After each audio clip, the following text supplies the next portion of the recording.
De l'extérieur, il n'y a pas de doute. Cet édifice est une synagogue située dans la localité de Matzliar, dans la périphérie de Tel Aviv. Une synagogue un petit peu particulière, puisqu'ici les fidèles doivent ôter leurs chaussures avant d'y pénétrer. Et à l'intérieur, c'est à s'y méprendre.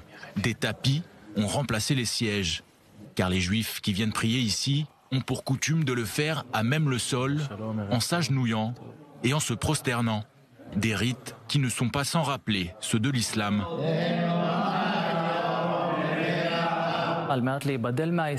Aux alentours de 700 ans après Jésus-Christ, pour se différencier de l'islam, le judaïsme rabbinique a décidé de ne pas continuer à prier comme les musulmans et que la prière se ferait donc désormais de façon assise et plus en se prosternant.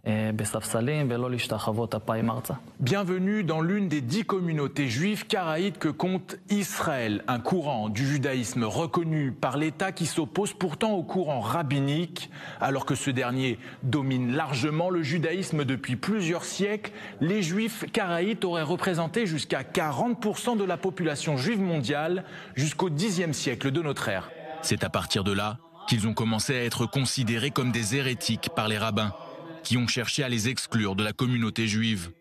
Les juifs karaïtes ne représentent plus qu'aujourd'hui que quelques dizaines de milliers de fidèles, dont l'immense majorité se trouve ici, en Israël. Le consistoire nous rend la vie difficile. Les rabbins nous sont très hostiles jusqu'à aujourd'hui.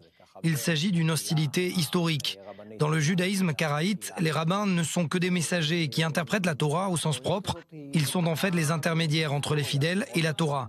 Alors que dans le judaïsme rabbinique, les rabbins ont autorité d'interpréter la Torah pour faire de nouvelles lois, ce qui ne correspond pas au dogme karaïte. Les juifs karaïtes ne basent en effet leur foi que sur la loi écrite, telle que la Torah l'a décrit. Selon la loi rabbinique, même si ton rabbin te dit que noir c'est blanc, tu dois lui dire amen. Le judaïsme karaïte se base sur l'idée que le bien se trouve dans la Torah et qu'il n'y a pas besoin de se fier à l'opinion d'un autre. La compréhension de la Torah dépend de l'individu.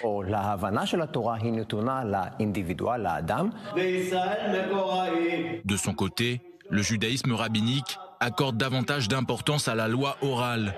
Une loi orale interprétée par des hommes qui n'a donc rien de divin, selon le judaïsme karaïte. On peut tout à fait considérer le judaïsme karaïte comme le judaïsme originel, qui conserve les premières traditions du peuple d'Israël depuis toujours, jusqu'à aujourd'hui.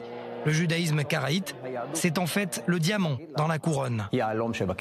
Alors que la plupart des juifs du monde entier célèbrent cette semaine Hanouka, la fête des Lumières, les juifs karaïtes n'allumeront pas de bougies cette année encore, puisque Hanouka est une fête d'institution rabbinique qui n'est mentionnée à aucun moment dans la Torah.